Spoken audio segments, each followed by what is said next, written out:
Ex-companheira do tio França mentiu sobre as intenções do seu ex-companheiro em relação a Alexandre de Moraes. Bem, hoje de manhã, a Daiane, né? Eu acho que é Daiane o nome dela, colocou fogo na casa do tio França, porque os dois moram pertinhos, entendeu? E as razões que fez com que ela tacasse fogo na casa ainda está a nível de especulação, porque ela sofreu várias queimaduras, né, de primeiro, de segundo, terceiro grau, 90% do corpo. Quer dizer, ela estava com roupa, né, calça jeans, blusa branca, né, mas ela foi atingida, não corre risco de vida, está, né, hospitalizada, mas ela teve essa iniciativa de tentar colocar fogo na casa do seu ex-companheiro, que é né, uma espécie de um barraco do lado da casa dela. Ali também funcionava como a oficina dele, onde ele fazia cópias de chave, entendeu? Era uma residência e também ele fazia cópia de chaves. Então vamos primeiro ver a situação da casa do tio França e o que aconteceu nessa manhã de domingo.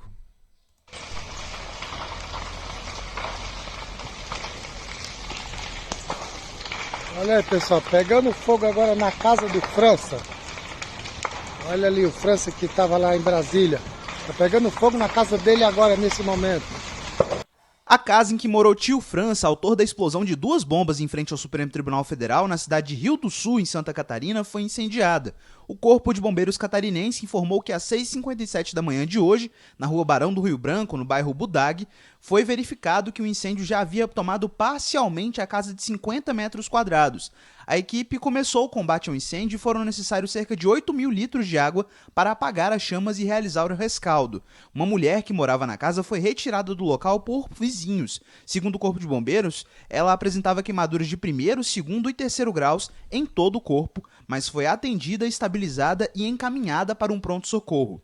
Vale lembrar que tio França morreu durante a tentativa do ataque ao Supremo Tribunal Federal na última quarta. De Brasília... Bem, esse incêndio, né, foi colocado por ela mesma, né? Ela que colocou esse fogo lá, queimou a casa do tio França. A casa dela fica do lado, entendeu? E agora nós vamos entrar no debate sobre a fala dela. Volta aqui para mim. Bem, aí eu disse que ela tinha mentido, né, sobre a intenção do ex-companheiro dela, o tio França. O que acontece? Acontece que a mídia, essa mídia hoje, né, eles querem construir uma narrativa, tá certo? Eles precisam construir uma narrativa de que é terrorista, que está ligado a 8 de janeiro. Então, a mulher foi abordada, né, por uma equipe de repórter.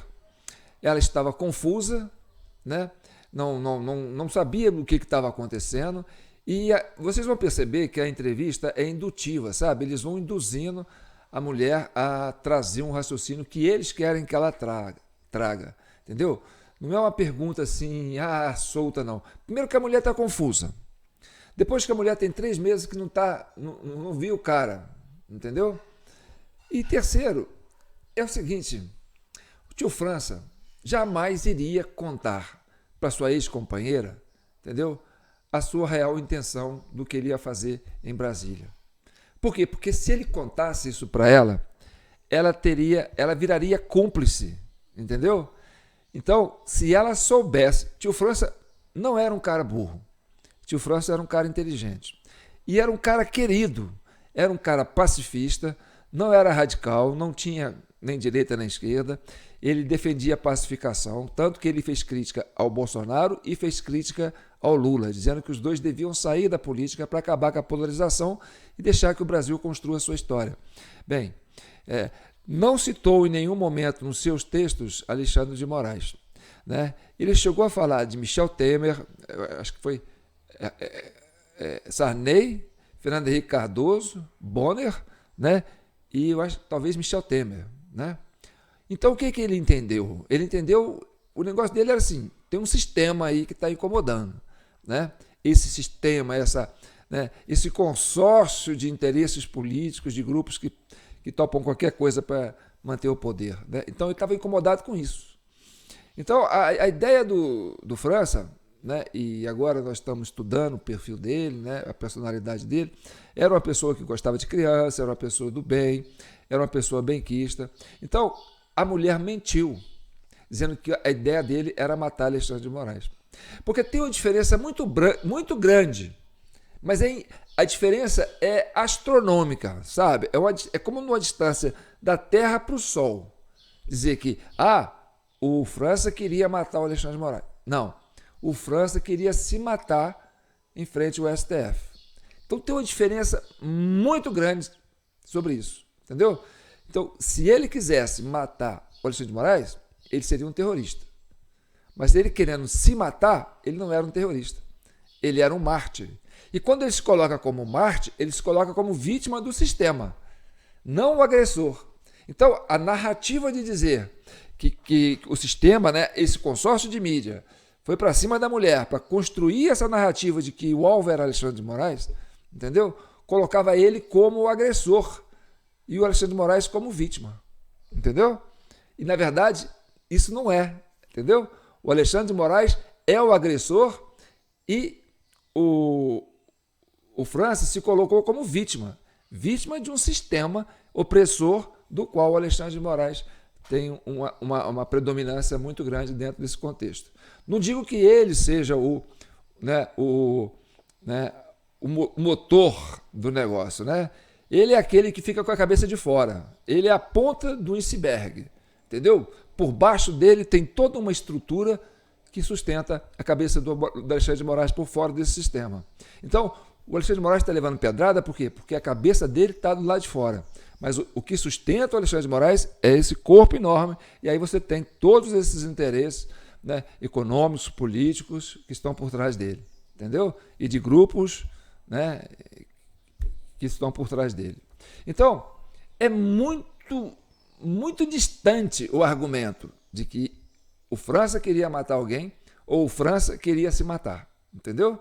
Então, a ideia que tem que ser vendida pelo governo, né, por esse sistema opressor, que a sociedade está entendendo que seja, né, é dizer que ele era um agressor. Na verdade, ele não é um agressor, entendeu? Ele foi lá para se vitimizar. Olha, eu quero ser vítima. Vamos escutar a entrevista que a mulher deu? E você percebe, sabe, parece urubu na carniça, como é que a imprensa vai para cima da mulher. A mulher estava confusa, não tinha ideia do que tinha acontecido, mas como eles tinham, né, ela como uma ex-companheira, ela falou assim, eu estou numa posição, né, de ser um porta-voz, né, do tio França, que não está aqui para falar. Então, percebe bem como é uma matéria induzida com uma mulher confusa que não tem uma relação muito próxima com o tio França, principalmente nessa questão que é bem íntima dele, e ele não ia colocar isso para fora, nem para ele, nem para ela, nem para ninguém, porque se ele contasse para alguém, esse alguém seria cúmplice. E aí deixaria de ser, né, um ato isolado e seria uma formação de quadrilha. Tio França não é burro. Ele sabia realmente o que estava fazendo e os efeitos que isso ia causar, né, para o sistema.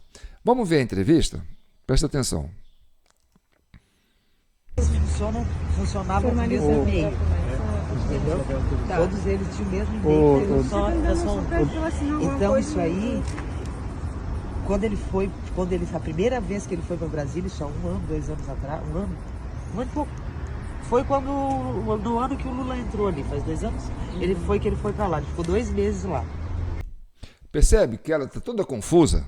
Ela não sabe quando que ele foi, talvez ela não tenha nem certeza de quanto tempo que ele ficou, entendeu? Ela sabe que foi ainda no governo Lula, mas se foi no começo, no meio, entendeu? No ano passado, no final do ano passado. Então, ela está confusa, entendeu? Mas ela queria ser protagonista daquele momento. Por quê? Porque ela estava sendo assediada pela imprensa, né? Era uma questão de nível nacional. Então, para ela ainda estava em choque com aquilo. Mas percebe que os jornalistas não têm pudor na forma de induzir a mulher e aproveitar essa confusão dela para tirar alguma coisa que ela falasse que não é a verdade. Preste atenção. E voltou e ficou aqui, faz agora 3 meses que ele foi para lá de novo, 3 para 4 meses. Porque como o nosso e-mail era tudo mesmo, qualquer coisa que ele fizer, fazia. Eu sabia, então eu sabia onde é que ele estava. Ele mentia, ele dizia pra mim que ele estava em Minas Gerais, não sei aonde, por que ele estava fazendo isso? Ele estava lá porque acusava ali que ele tinha pesquisado, sabe? Para se locomover. E ele tinha pesquisa no Google sobre isso ali, daí eu mandei pra ele assim, tu vai mesmo fazer esse tipo de loucura? Ele disse que não, daí eu te printei e mandei pra ele, como que não, que ele fez pesquisando esse tipo de coisa. Mas é uma pesquisa dele, né? Dele. Não é... Não, uma pesquisa dele.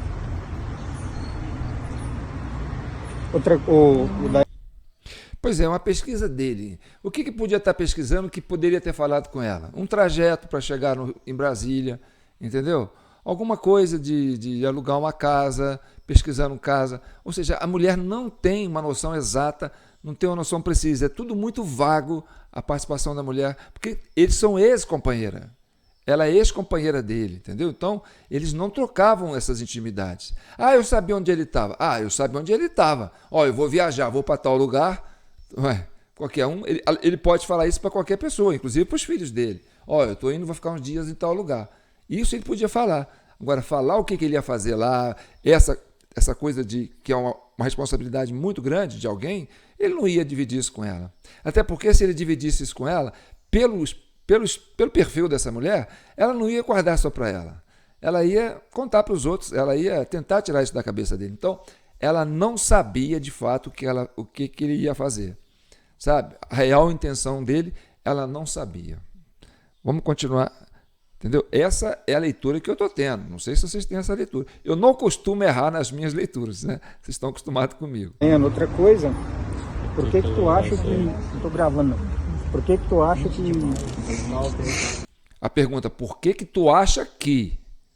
Entendeu? Ó, por que tu acha que? Então, ela está indo para o achismo. Ele está buscando o quê? O achismo. Está induzindo ela a achar alguma coisa. Aí, consultar o seu imaginário. Olha a indução do repórter, entendeu? Por que você acha que? É uma pergunta maldosa. Que deu errado, assim, que ele morreu sozinho. Você acha que ele ia matar mais gente? A Descobriram o que ele ia fazer e mataram ele. Mas a ideia dele era ser uma coisa maior. Sim, Sim. Ele comentou, chegou a comentar disso, que queria... Sim. O que ele falou para você? Percebe que ela está perdida? Entendeu? Ela está com vazio na cabeça e ele está induzindo ela. Ele está formulando um raciocínio para ela formular esse achismo dela. É foda, né, cara? Jornalismo hoje no Brasil é um caso sério, principalmente o pessoal do consórcio. Essa turma que apoia o governo, que ganha dinheiro do governo, entendeu? Que quer vender essa narrativa de que ele queria fazer Quer dizer, eles tinham que ir lá isento. Se você conhece ele, não é assim que se pergunta para uma pessoa. Vamos lá. Ele falou muita coisa. Não, mas fala aí, então, assim, do fato em si. Ele falava que ia matar gente, que ia se matar. Não. Viu? Ele falava que ia matar gente? Não. Gente não. Alexandre de Moraes é gente. Só que ele está induzindo ela a falar. Por quê? Porque ele foi para Brasília e a mídia está toda falando que o alvo era Alexandre de Moraes. Então, quer dizer, ela está formando um conceito baseado no que a mídia está vendendo, entendeu? E ela, para não se colocar fora da narrativa que está sendo vendida, ela não quis se contradizer, entendeu?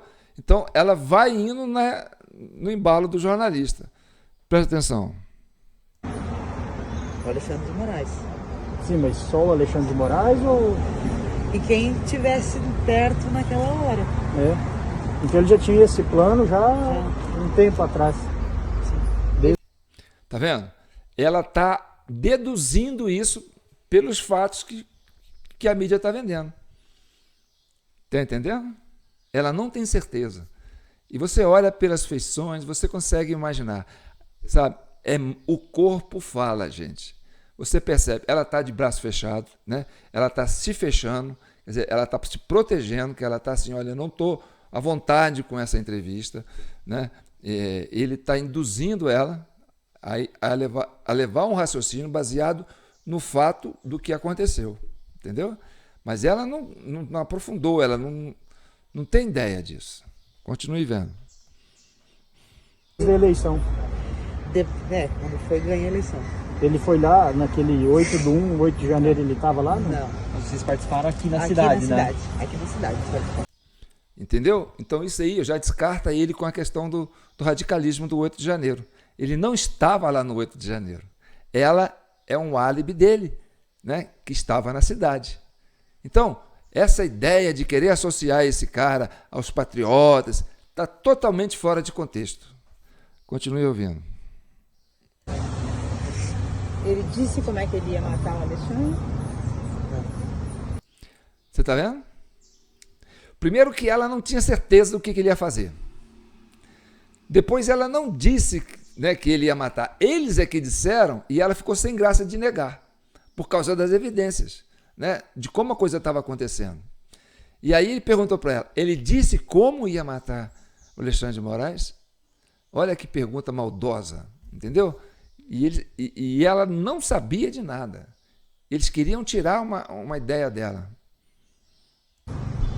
Mas falou que ia. Falou que... Isso, Ele falou que mataria, ele se mataria. Tá vendo? Se ele tivesse falado isso para ela, ela teria contado isso para alguém antes. Ele jamais faria isso. Ele jamais colocaria, né, a mulher, a ex-companheira dele, como cúmplice do seu gesto. Então, ao ela dizer que sabia que ele ia fazer, ela se coloca numa situação difícil. Por quê? Porque ela se coloca como cúmplice. Falou, se você sabia, por que você não denunciou antes? Entendeu? Então, se ela for, por exemplo, ser acusada de estar envolvida no caso, entendeu? Ela vai ter que ter um advogado muito bom para dizer para ela, olha, ela foi induzida a falar isso, ela não pensa isso. Rapidinho alguém consegue falar com ela, não, você não... Entendeu? Aquela entrevista sua está valendo porque você fez isso? Não, aquilo não, eu estava confusa, né, e realmente eu não sabia, eu menti, eu não tenho noção, eu fui leviana na minha forma de colocar as coisas, porque o jornalista foi fazendo perguntas e caminhava para uma lógica que ele queria que eu seguisse, né, e eu acabei sendo levada. Então, isso é muito importante, né, quando você for você que é advogado, né, você que é promotor público, presta atenção nisso.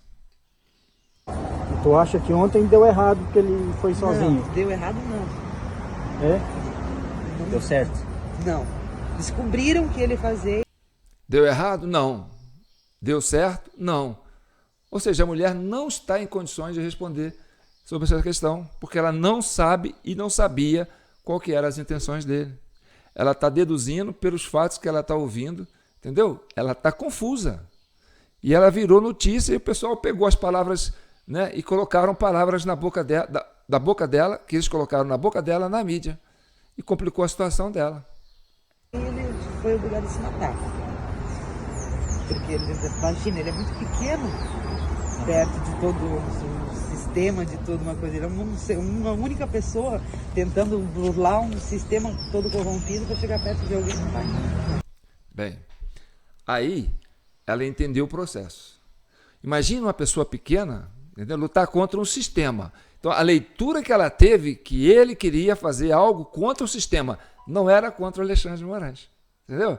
A conclusão óbvia que ela chegou no final, entendeu, é que o alvo não era o Alexandre de Moraes, era expor o sistema. E como ele ia expor o sistema?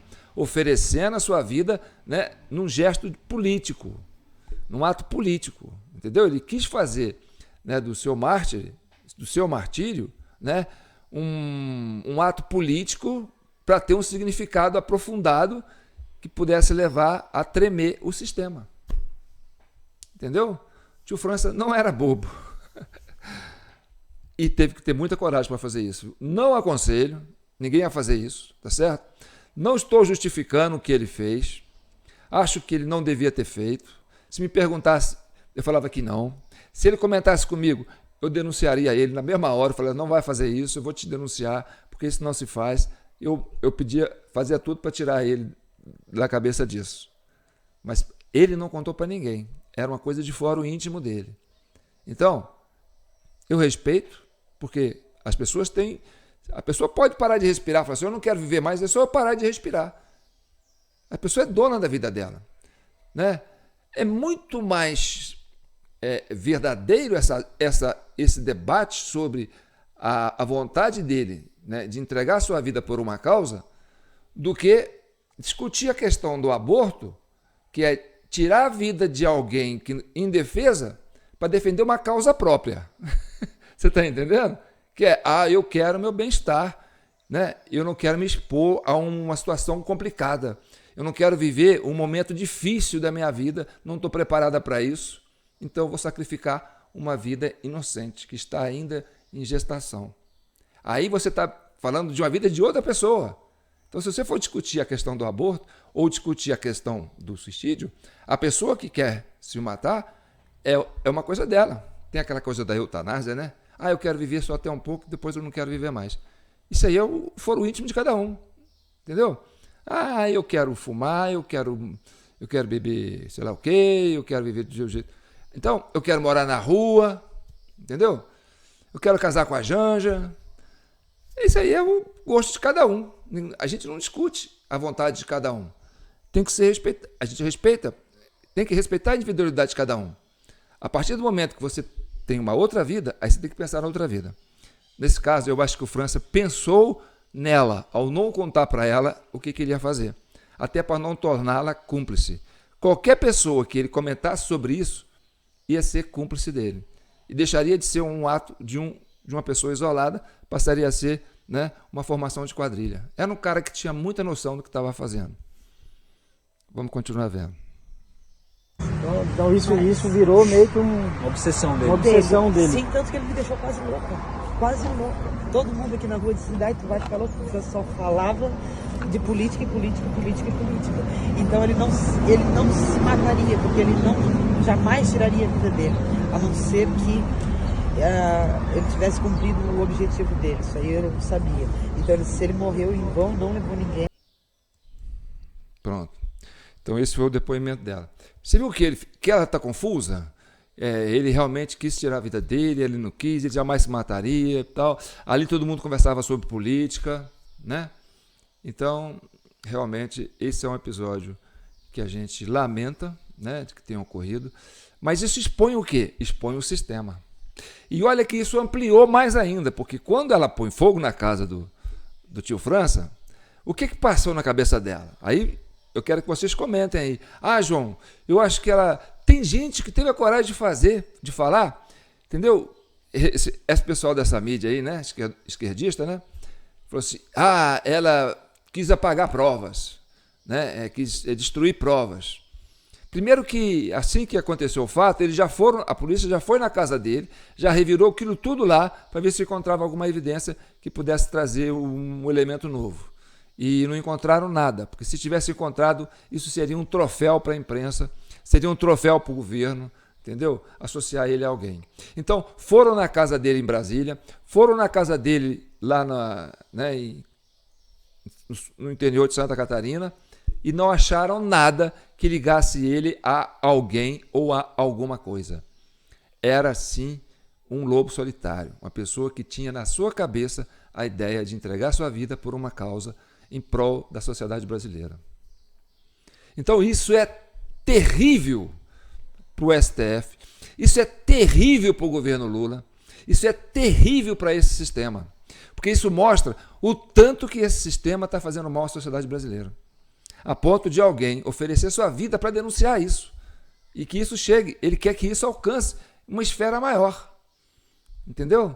Então você que está assistindo esse vídeo, entendeu? Você tem a obrigação de compartilhar esse vídeo pela memória do tio França, entendeu? Porque o tio França, no meu entender, ele acaba sendo um herói da situação. Mas você está falando que o cara que é terrorista é herói?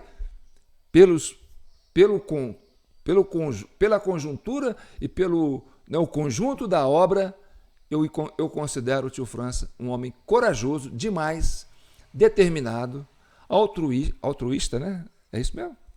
Uma pessoa que desprende e que mostra muita empatia com o próximo. Então, o que aconteceu? Ele multiplicou dentro de si a dor do outro. E ele falou, olha, eu não estou confortável com essa dor em mim, porque eu estou absorvendo dor de outra pessoa, dores de outras pessoas. E quando ele coloca lá aquela senhora lá, né, que escreveu lá na estátua do STF lá, né, aquela frase que ela escreveu com batom, perdeu o mané, quando ele coloca aquilo lá no espelho na casa dele em Brasília, entendeu? Ele falou, olha a minha causa é essa, olha, a minha dor é essa.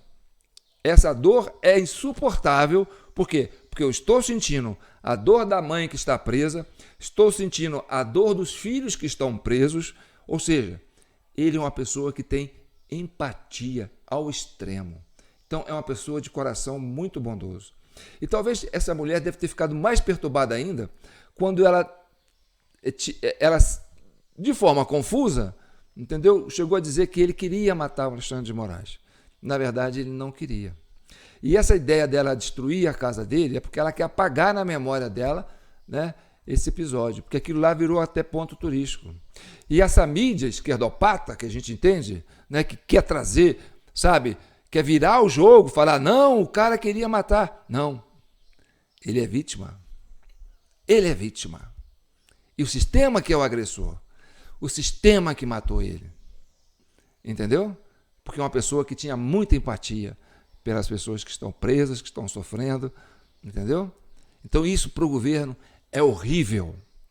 Então se você tem um pouco de empatia com o França, entendeu? Se você tem um pouco de humanidade, compartilhe esse vídeo. Ele não pode estar aqui para fazer isso, mas o que ele quer é que você faça isso. Entendeu? Que você comente, que você curta, você se inscreva no nosso canal na TV Del Rey. Por quê? Porque a gente está trazendo aqui uma narrativa que seria a que ele quisesse que falasse. Então nós estamos falando por ele, né? Não apoiamos, não condenamos o que ele fez, não aconselho ninguém a fazer, entendeu? Mas já que ele decidiu fazer e pelos motivos que ele fez, ele tem o meu respeito, tá certo? E aí eu aceito qualquer crítica que vier de vocês, mas eu tenho um pouco de empatia, sabe? Essa CCI criou em função da empatia. Por quê? Porque eu passei a sentir as dores daquelas pessoas que foram, né, induzidas ao erro. Quer dizer, elas nem erraram. Elas foram colocadas dentro de uma tocaia, né, e estão pagando por uma coisa que não tem nada a ver, que elas não fizeram. Então, eu vou acumulando dentro de mim as dores dessas pessoas que estão sofrendo essas injustiças. E aí, como eu faço para me livrar dessa dor? Como eu ponho isso para fora? Eu crio a CCI e falo, olha, eu vou fazer o que eu posso por essas pessoas, né? Que é externar o que está acontecendo, a dor que essas pessoas estão vivendo, e que isso seja distribuído para a sociedade como um todo, para que a empatia esparrame e que as pessoas possam tomar consciência do que é que precisa ser feito. Entendeu? Ele escolheu se matar. Ele foi radical nesse ponto, né? Ele não aguentou, ele chamou a atenção. A gente aqui já está com o vídeo 427 da Comissão Nacional de Inquérito, entendeu? Para poder pacificar o país e chegar à verdade. A gente quer estabelecer, né, a normalidade e principalmente a verdade. Então, meu amigo, eu pergunto para você, qual é a sua coragem? Porque tem uma frase que ele fala naqueles escritos dele lá, que é muito simbólica. Eu acho que ele é um poeta quando ele colocou aquela questão. Papai, tio França é terrorista? Não, papai, tio França não é terrorista, é. Ele não tinha uma Bíblia. Aí o pai fala, não sei, meu filho. Ah, papai. E a criança perguntando, né, porque a criança é inocente, né, ela deduzindo, vendo as coisas acontecendo, né, e o pai, né, o adulto, com medo do sistema opressor, eu não sei, meu filho. E só respondia, eu não sei, meu filho. E no final ele colocou, o medo nos aprisiona. Então o que o sistema está fazendo, o 8 de janeiro, o que foi construído é para produzir o quê? Produzir o medo na sociedade, para que ela não reaja e não externe o que elas estavam protestando naquele dia, que era a fraude nas eleições que aconteceu em 2022. Então, É o sistema opressor. Você vê, por exemplo, o mapa lá dos Estados Unidos, já falei isso, né? Ele quase todo vermelho, né, de republicano, né? O mapa dos Estados Unidos ficou quase todo vermelho de republicano. Aí você fala, uai, mas o Trump não era um demônio, não era uma pessoa que era uma ameaça para a democracia? Olha, o país mais democrático do mundo, a maior potência do mundo, disse que não, que ele é o homem certo. E aí você fala, mas como se a imprensa inteira acusa ele? Bem, mas lá também tem internet, lá também tem rede social. E os americanos se comunicam através dela, assim como nós nos comunicamos aqui. Então, se tinha essa opressão aqui, deveria ter lá também. Mas lá é uma terra mais democrática. Lá eles não aceitam, né, censura, não aceitam nada. Então, o sistema que está apodrecendo, que está né, se esfarelando, não conseguiu vender o peixe. Gastaram $1 bilhão em 3 meses para fazer se o democrata ganhasse do Trump. E não ganharam. Perderam feio. Entendeu? E aqui no Brasil existe esse problema. Na Venezuela, a mesma coisa. A sociedade se organizou, falou, vamos fiscalizar a urna eletrônica, porque a gente sabe que o problema está nas eleições, que o problema está nesse processo, que eles se apropriaram do processo. Aí a sociedade foi e fiscalizou e pegaram as atas no final de cada sessão eleitoral e fizeram a apuração. E constataram, 70% da sociedade venezuelana diz que o Edmundo ganhou. E aí o Maduro passa o trator por cima, não computa nem 20% que ficou faltando e se autoproclamou presidente através de uma Suprema Corte totalmente monopolizada ideologicamente, sabe? Com essa neura de dizer que está defendendo, né, os povos latinos do imperialismo. Então, meu amigo, eu quero que você compartilhe esse vídeo. E está aí nossa chave Pix, jpnoticias@gmail.com. É uma forma de você ter empatia, né? Contribuir para que a gente não pare com esse projeto. Que a CCI não é minha, é nossa. E ela precisa sobreviver, tá certo? Então tá bom, fique com Deus e que o manto de Nossa Senhora abençoe e proteja todas as famílias brasileiras.